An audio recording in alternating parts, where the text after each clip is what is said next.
अस्सलाम वालेकुम। पिछले 2 दिनों से पाकिस्तान के अंदर एक ख़बर चल रही है। पहले तो मैंने इस ख़बर को सीरियस ही नहीं लिया कि शायद ये एक मजाक है। अब ऐसा नहीं हो सकता पाकिस्तान की क्रिकेट में। लेकिन अब जब मुझे तस्दीक हुई है इस ख़बर के हवाले से, जो पीसीबी के इंतहाई करीबी सोर्सेज हैं उनसे जब ये ख़बर की तस्दीक हुई है मुझे, तो मैं अपना सर पकड़ के बैठ गया कि अब पाकिस्तान क्रिकेट बोर्ड आखिर चाहता क्या है। अब ख़बर ये है कि बाबर आज़म जो हैं, उनको कमबैक करवाया जा रहा है कप्तानी में। बाबर आज़म को पाकिस्तान का वनडे का कप्तान बनाने के बारे में सीरियसली गौर हो रहा है। इसके पीछे दो वजूहात जो हैं वो बताई जा रही हैं कि इन दो वजूहात की वजह से बाबर आज़म को पाकिस्तान की ओडीआई टीम की कप्तानी दोबारा दी जा रही है। वो दो वजूहात भी मैं आपके सामने रखता हूँ। लेकिन उससे पहले आपको पता है कि मोहम्मद रिजवान ने जिस तरह प्रेस कॉन्फ्रेंस में आकर ना सिर्फ आकिब जावेद के खिलाफ उन्होंने बोला, उन्होंने ऊपर के लेवल तक मोहसिन नकवी तक को बातें सुनाई हैं नाम लिए बगैर के मेरे हाथ में कुछ नहीं है। जिनके हाथ में कंट्रोल है चीज़ों का आप उनसे सवाल पूछें जाकर। जिसके बाद मोहम्मद रिजवान की तो कप्तानी से अब कन्फर्म छुट्टी है।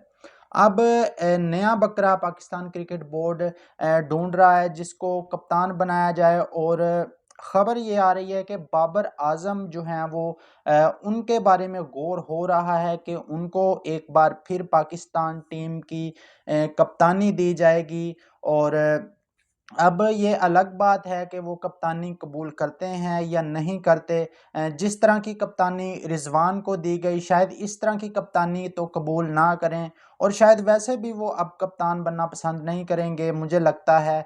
क्योंकि जो हाल 2024 के वर्ल्ड कप के बाद जब उनको कप्तानी दी गई थी, उसके बाद से अब तक पाकिस्तानी टीम का जो हाल हुआ है, और बाबर आजम की इज्जत भी जो है वो टीम में अब वैसी नहीं है जैसी उनकी पहले इज्जत होती थी जब वो पहले कप्तान होते थे।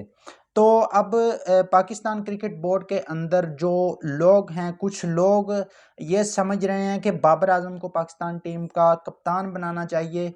उसके पीछे दो जो मेन रीज़न हैं वो ये हैं कि सबसे पहला रीज़न है कि कुछ लोग आगा सलमान के बारे में भी बात कर रहे हैं कि आगा सलमान को कप्तानी दी जा रही है पाकिस्तानी टीम की। लेकिन आगा सलमान के बारे में क्रिकेट बोर्ड के लोगों का ख्याल ये है कि पाकिस्तान टीम में अगर अब रिजवान को हटाकर आगा को कप्तान बनाया जाता है तो एक बार फिर से ग्रुपिंग शुरू हो जाएगी। ऑलरेडी पाकिस्तान की टीम में ग्रुपिंग है, तो एक बार फिर जो है वो जब मोहम्मद रिजवान को हटाया जाएगा तो Mohammad Rizwan as a player तो खेलेंगे टीम में, लेकिन मोहम्मद रिजवान को भी ये फील होगा कि उनके साथ भी ज़्यादती हुई है। उनको भी पूरे इख्तियार नहीं दिए गए और उनको भी अब जो है वो कप्तानी से हटा दिया गया। उसके बाद आगा को बना दिया गया, तो टीम में ग्रुपिंग होगी। और इतने ज़्यादा जो सीनियर प्लेयर हैं, तकरीबन 5 से 6 सीनियर जो प्लेयर हैं, उनको हैंडल करना भी कोई आसान काम नहीं होगा पाकिस्तान की टीम में। जिस तरह बाबर हैं, शाहीन हैं और रिजवान हैं और बाकी नसीम वगैरह हैं, तो इतने ज़्यादा सीनियर्स प्लेयर को हैंडल करना आगा सलमान के लिए शायद आसान ना हो उस तरह से। और दूसरे नंबर पर जो है वो मेन रीज़न जो है वो ये है कि पिछले 2 से 3 सालों में क्रिकेट बोर्ड ने तकरीबन कोई 10 अरब रुपया कमाया है, और उसमें से जो 7 अरब रुपए है वो बाबर आजम के नाम से कमाए हैं। डिफरेंट स्पॉन्सर बाबर की वजह से आए, और डिफरेंट चीज़ों के ज़रिए पाकिस्तान क्रिकेट बोर्ड ने पैसा कमाया है वो बाबर के नाम पर कमाया है। अब ये भी बातें सामने आ रही हैं कि ये भी मेन एक वजह है कि बाबर आजम को दोबारा कप्तानी के लिए कंसीडर किया जा रहा है इन दो मेन रीज़न की वजह से। कि बाबर आजम एक तो ओडीआई टीम की पहले भी कप्तानी कर चुके हैं और सीनियर प्लेयर हैं और बाकी प्लेयर को भी हैंडल कर लेंगे। रिजवान को भी शायद शायद उनसे कोई ख़ास मसला ना हो बाबर आजम की कप्तानी में। तो यही सोचा जा रहा है कि बाबर आजम को पाकिस्तान की ओडीआई टीम का कप्तान बनाया जाए। दूसरी जो मेन रीज़न है वो ये है कि बाबर आजम अगर कप्तान बनते हैं तो पाकिस्तान को क्रिकेट बोर्ड को काफ़ी बड़े बड़े स्पॉन्सर मिलते हैं, जो कि पिछले 1-1.5 साल से नहीं मिल रहे पाकिस्तान क्रिकेट बोर्ड को।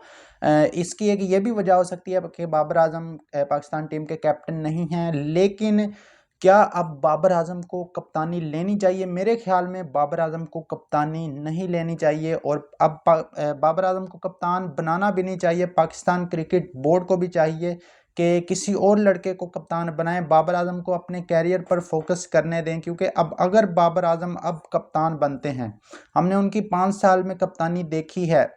ठीक है, एक दो उन्होंने सेमीफाइनल और फाइनल खेले हैं T20 वर्ल्ड कप में, लेकिन वो पाकिस्तानी टीम की लक भी आप कह सकते हैं कि उस टाइम पर लक भी काफ़ी चल रही थी और पाकिस्तान टीम जेल होकर भी खेल रही थी। लेकिन अगर अब पाकिस्तान का कप्तान बाबर को बनाया जाता है तो फिर टीम में पहले से ही ग्रुपिंग है, और अब जिस तरह टीम पहले खेलती थी अब उस तरह से टीम नहीं खेल रही काफ़ी लंबे अरसे से। तो ये एक बड़ा ब्लंडर हो सकता है कि अगर बाबर आजम को अब पाकिस्तान टीम का कप्तान बनाया जाता है। बाकी दोस्तों, आप लोगों की क्या राय है इस बारे में? कमेंट बॉक्स में ज़रूर बताएं कि किस प्लेयर को पाकिस्तान की ओडीआई टीम का कैप्टन होना चाहिए। शुक्रिया।